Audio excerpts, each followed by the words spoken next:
Belum. Baik. Bismillah. Assalamualaikum warahmatullahi wabarakatuh. Waalaikumsalam warahmatullahi wabarakatuh.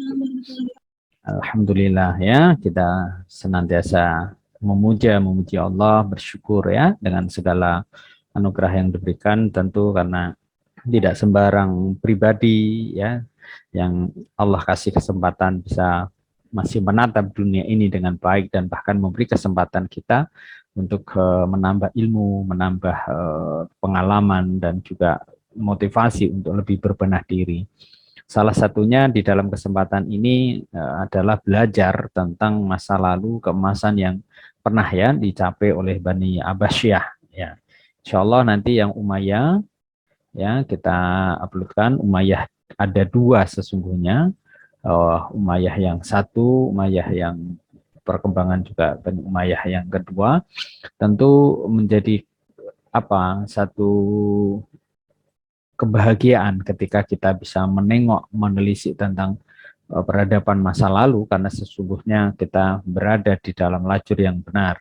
Artinya bahwa dengan guidance Al-Quran, dengan panduan hadis Rasulullah Sallallahu Alaihi Wasallam, kita sesungguhnya dipandu untuk di jalan yang tepat, dan itu pernah lalu diraih oleh para sahabat, oleh kemudian kerajaan-kerajaan setelahnya ya di dalam masa peradaban dinasti Abbasiyah ya. Jadi nanti kelompok 5 akan memberikan narasi, prolog dan dialog terhadap bagaimana jatuhnya Bani Umayyah ya. Tentu nanti akan setback sedikit ke belakang yang Umayyah 2, tapi ini kita sudah melangkah sedikit ke Abbasiyah, tidak apa-apa. Karena di Bani Umayyah, mestinya videonya nanti kami susulkan sebelumnya, itu memiliki berbagai tantangan, faktor-faktor yang melatar belakangi sehingga mereka kelompok atau umat Islam ini di Bani Umayyah itu mengalami ya kemunduran yang sangat luar biasa. Di antaranya adalah misalnya adanya konflik berkepanjangan di antara mereka para pemangku kuasa Islam di kekhalifahan gitu, sehingga memunculkan berbagai konflik yang ada ya. Ya, oke.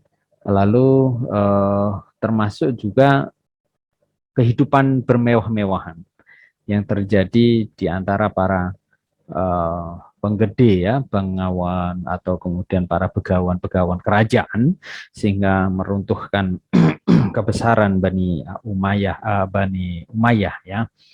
Nah, dan banyak faktor lain. Insya Allah nanti untuk faktor-faktor itu akan kita berikan di next meeting.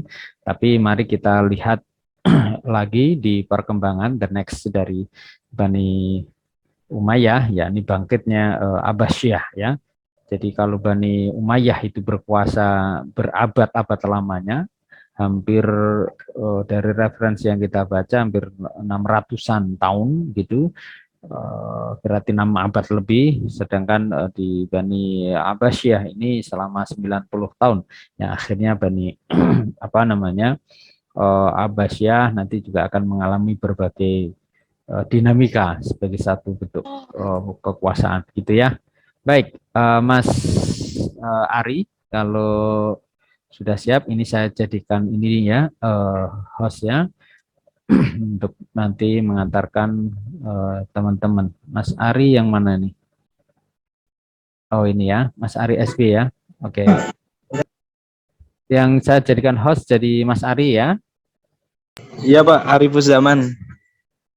Arifus Zaman, bukan Mas Ari SB nih. Bukan Pak, bukan. Bukan, bentar. Mas Arifus Zaman yang mana nih?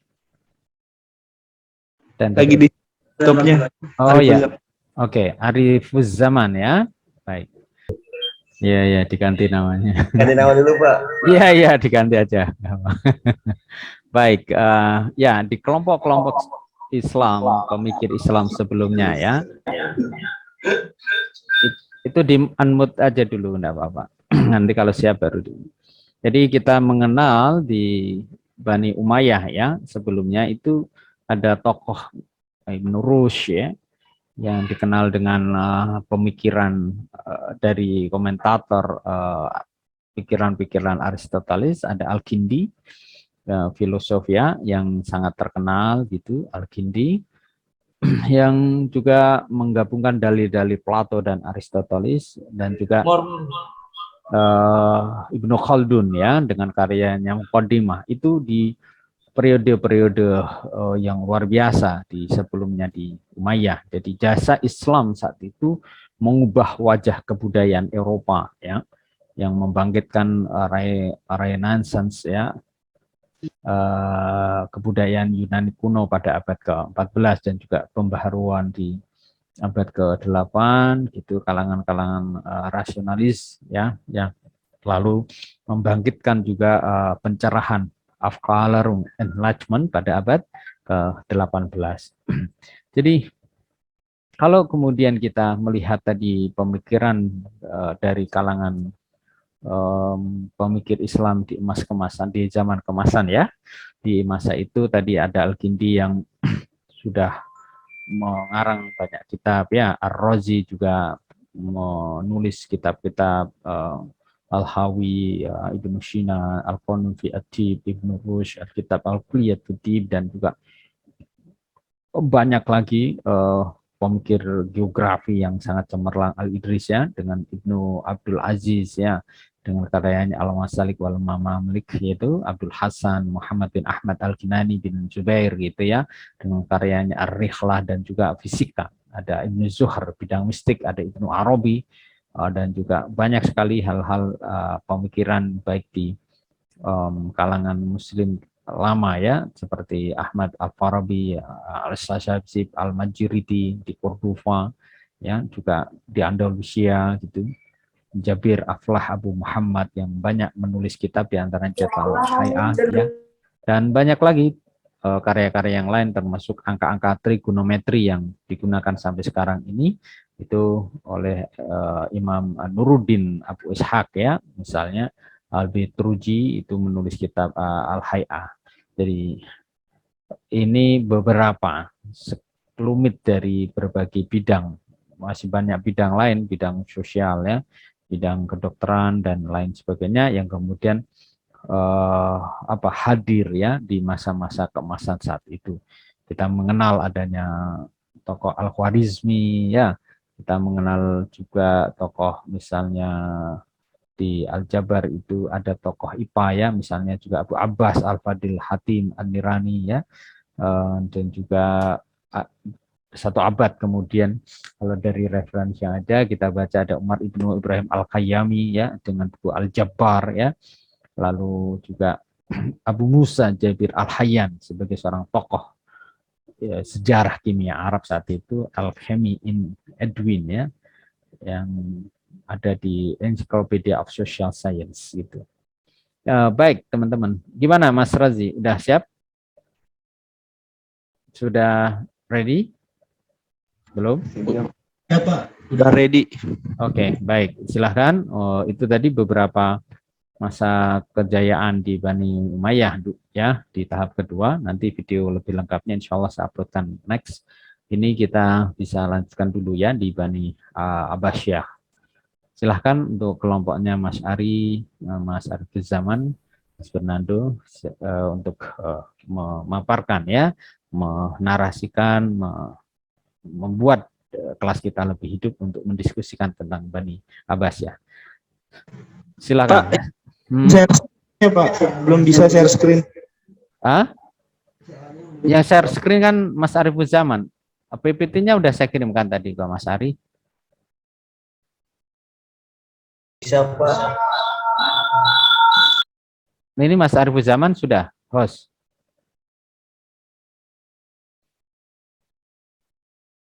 Sampun?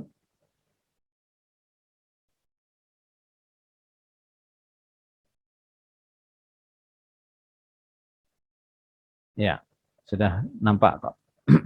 On the process. Share screen.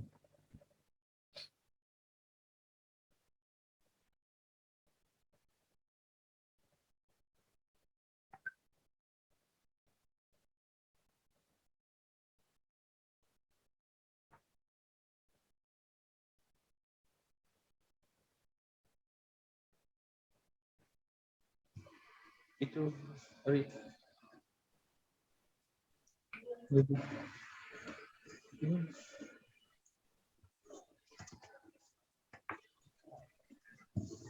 Ya, Ya. perkembangan peradaban Islam masa dinasti Abbasiyah.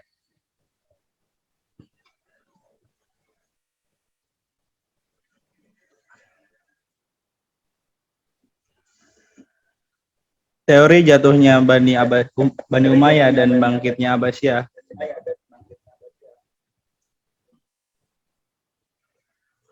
Setelah berkuasa selama 90 tahun, akhirnya dinasti Bani Umayyah berakhir dengan berikut. Ini adalah beberapa faktor yang dominan dalam fase kemunduran atau kehancuran dinasti Bani Umayyah. Suaranya mantul itu, Mas. Yang satu kasih headset HP-nya. Atau dijauhkan sekali. Ya, nanti biar enggak mantul. Dikasih headset salah satunya bisa. Udah. Munculnya kelompok-kelompok yang merasa tidak puas terhadap pemerintahan Bani Umayyah seperti kelompok Khawarij, Syiah, dan kelompok Muslim non-Arab. Tidak adanya ketentuan yang jelas dan tegas tentang sistem pergantian khalifah. Ketiadaan ketentuan menyebabkan terjadinya persaingan yang tidak sehat di kalangan anggota keluarga khalifah. Ketidakmampuan dari para penguasa Bani Umayyah untuk menggalang persatuan dan kesatuan dari pertentangan yang semakin lama semakin meruncing antara etnis suku Arabia Utara atau Bani Qais dengan suku Arabia Selatan Bani Khalid yang sudah ada sejak sebelum Islam. Sikap hidup yang bermewah-mewahan dalam lingkungan keluarga khalifah, sehingga mereka yang memegang kekhalifahan berikutnya tidak mampu memikul beban kenegaraan yang berat. Terbunuhnya Khalifah Marwan bin Muhammad oleh tentara Abbasiyah di kampung Busir daerah Bani Suwaif sebagai akhir dari dinasti Bani Umayyah di Damaskus. Munculnya kekuatan baru yang dipelopori oleh keturunan Al-Abbas bin Abdul Muthalib sebagai saingan Bani Umayyah dalam kekhalifahan.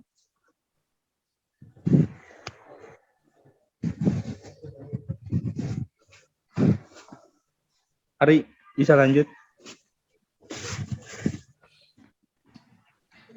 Masa Daul Abbasiyah adalah masa keemasan Islam atau sering disebut dengan istilah The Golden Age. Pada masa itu umat Islam telah mencapai puncak kemuliaan baik dalam bidang ekonomi, peradaban, dan kekuasaan. Selain itu juga telah berkembang berbagai cabang ilmu pengetahuan, ditambah lagi dengan banyaknya penerjemahan buku-buku dari bahasa asing ke bahasa Arab. Namun betapapun pentingnya peranan Al-Mansur, kemajuan peradaban yang dicapai oleh dinasti pada hakikatnya tidak datang dari ruang hampa, melainkan pada titik yang paling penting merupakan buah dari pengaruh konsep dalam ajaran Islam itu sendiri. Hal itu diakui pula oleh beberapa penulis barat semisal Vertan Georgia dalam buku Islam Emotional Monolith. Next.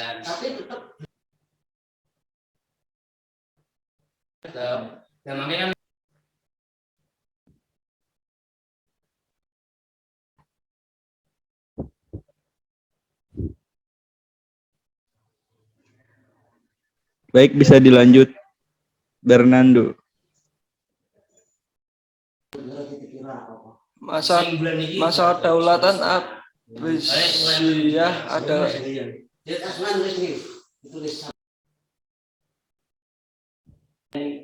Abbasiyah merupakan salah satu dinasti yang paling lama bertahan selama lebih dari 5 abad. Titik tertinggi yang pernah dicapai oleh pasukan dinasti Abbasiyah dengan menguasai Rabbah, tapi Sungai Efrat, Asia Kecil, dan Heraklion dan Tia pada 806. Pada masa ini, meskipun usia kurang dari setengah abad, Baghdad pada saat itu muncul menjadi pusat dunia dengan tingkat kemakmuran dan peran internasional yang luar biasa serangan ke tanah Romawi terutama pada masa Harun menjadi jalan masuk manuskrip Yunani terutama dari Amorium dan Ankara.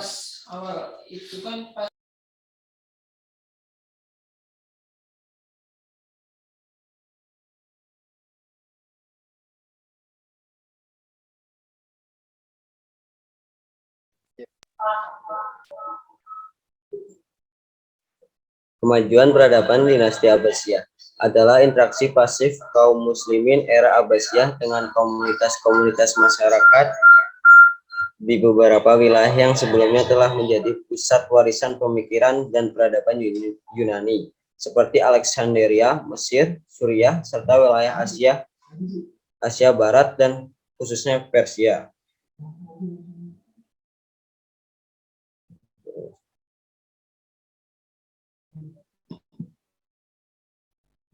Sekilas tentang Bani Abbasiyah. Keluarga Abbasiyah menduduki singgasana Khalifah Islam mulai dari tahun 132 Hijriah dan 749 Masehi, yaitu di tahun penambalan Abdul Abbas As-Saffah sampai ke masa penjarahan Mongol Tartar di bawah pemerintahan Holako atas kota Baghdad di tahun 656 Hijriah atau 1258 Masehi. Adapun masa dari mulai berdirinya daulat ini sampai ke zaman Khalifah Al-Watsik Billah tahun 2232 Hijriah atau 879 Masehi adalah masa jaya yang hilang gemilang bagi daulat Bani Abbas, masa ketinggian dan kebesaran, masa kekuatan dan kemakmuran.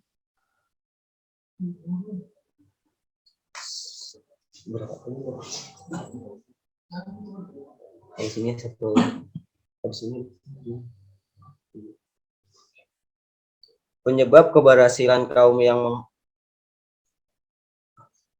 mengharapkan berdirinya Khalifah Bani Abbas ialah karena mereka berhasil menyadarkan kaum muslimin pada umumnya bahwa Bani Abbas adalah keluarga yang paling dekat pada Nabi Shallallahu Alaihi Wasallam, dan bahwasanya yang mereka akan mengamalkan Al-Quran dan Sunnah Rasul dan menegakkan syariat Allah kalau dasar-dasar pemerintah daulat Abbasiyah diletakkan dan dibangun oleh Abu Al-Abbas dan Abu Ja'far Al-Mansur.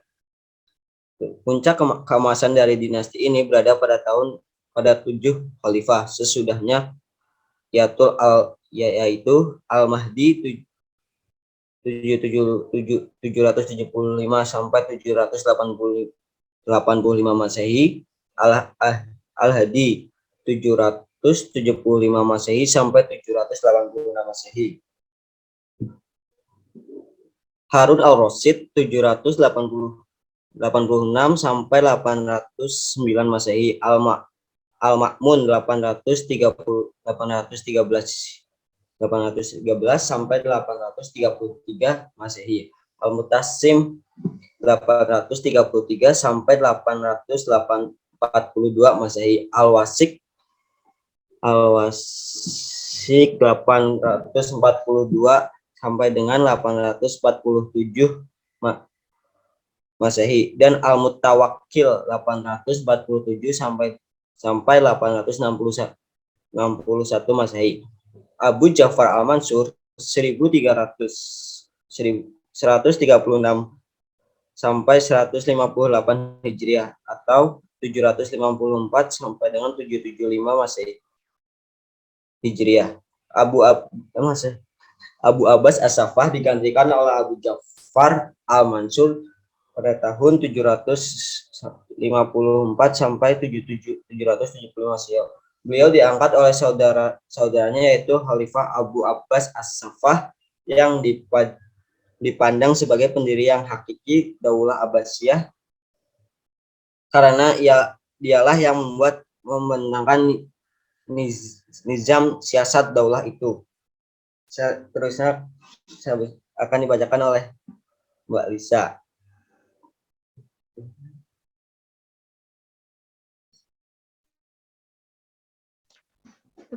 Kekuasaan Bani Abbasiyah berlangsung dalam kurun waktu yang sangat panjang, berkaisar tahun 132 Hijriah sampai 650 Hijriah,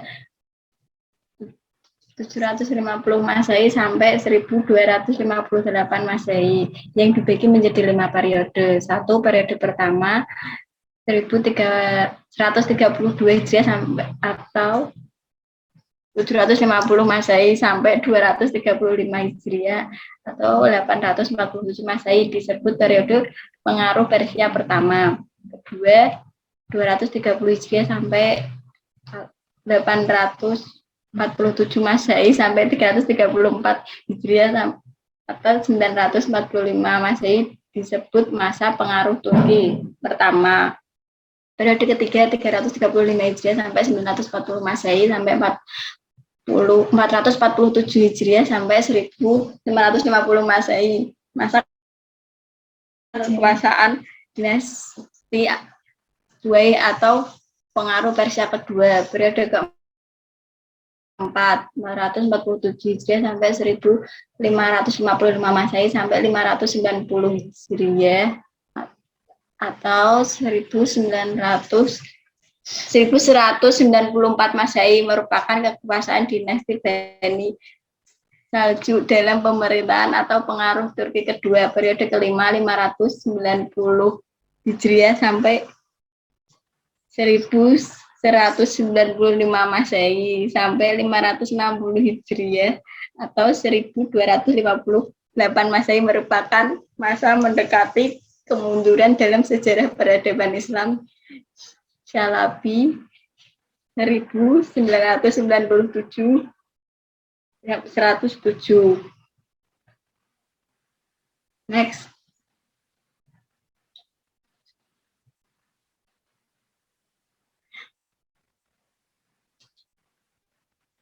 Strategi peradaban. Pada pemerintahan Harun al-Rashid dan al-Ma'mun, perkembangan mencapai puncaknya karena di masa itu kedaulatan benar-benar dijalankan Islam sampai kepada puncak kemuliaan, baik kekayaan, kemajuan, dan kekuasaan, serta peradaban yang sangat mulia. Next.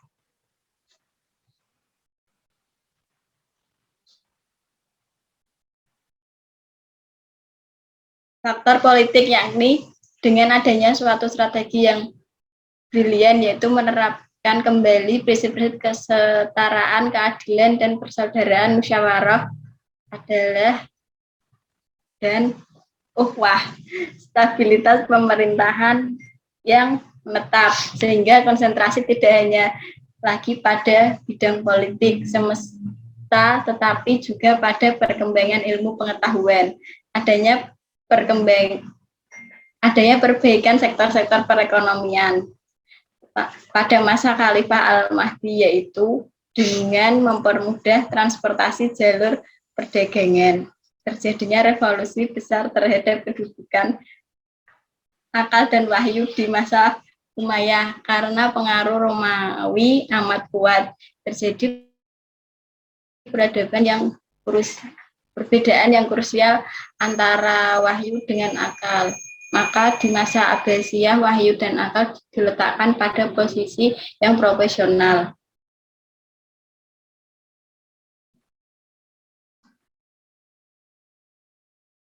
Faktor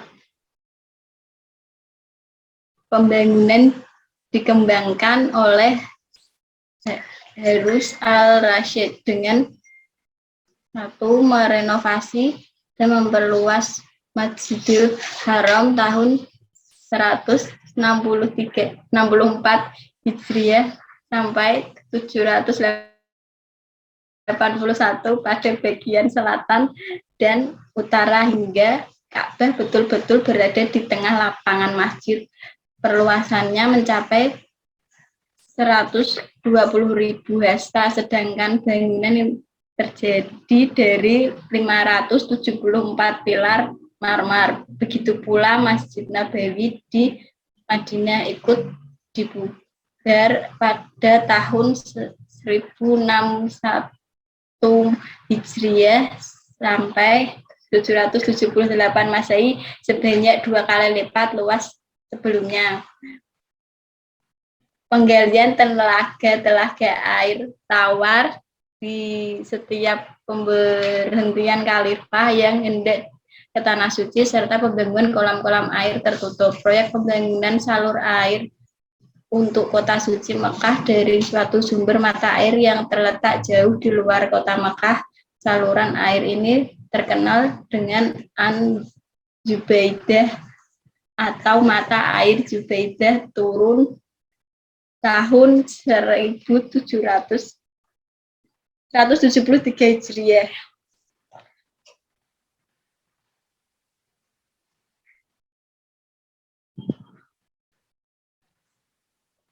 Seni musik, suara, dan tari. Musik Arab mendapat pengaruh yang besar dari Persia dan juga banyak mengambil unsur-unsur Romawi. Pada masa itu telah muncul pengarang teori musik Islam terkenal, diantaranya Yunus bin Sulaiman Alkitab, Khalil bin Ahmad, pengarang buku teori-teori musik mengenai not dan irama, Yahya bin Abi Mansur Al-Mausuli, dan lain-lain.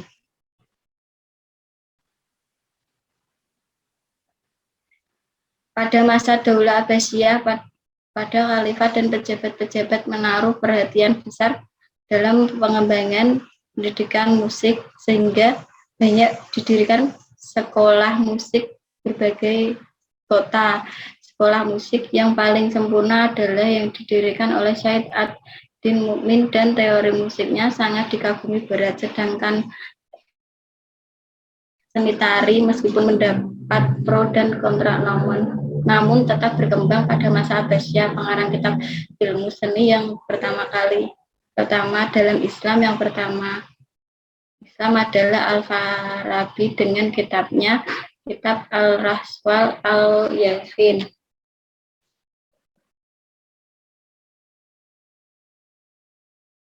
Selanjutnya akan dilanjutkan oleh Nada.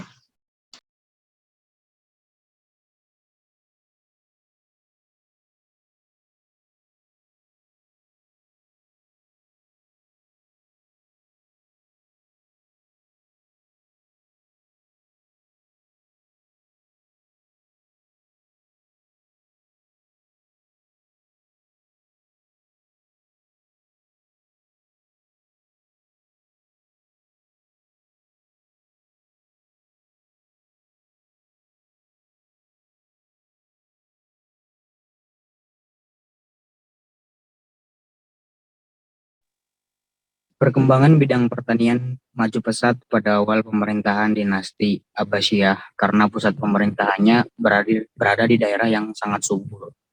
Di tepian sungai yang dikenal dengan nama Sawat, pertanian merupakan sumber utama pemasukan negara dan pengolahan tanah hampir sepenuhnya dikerjakan oleh penduduk asli, yang statusnya mengalami peningkatan pada masa rezim baru. Lahan-lahan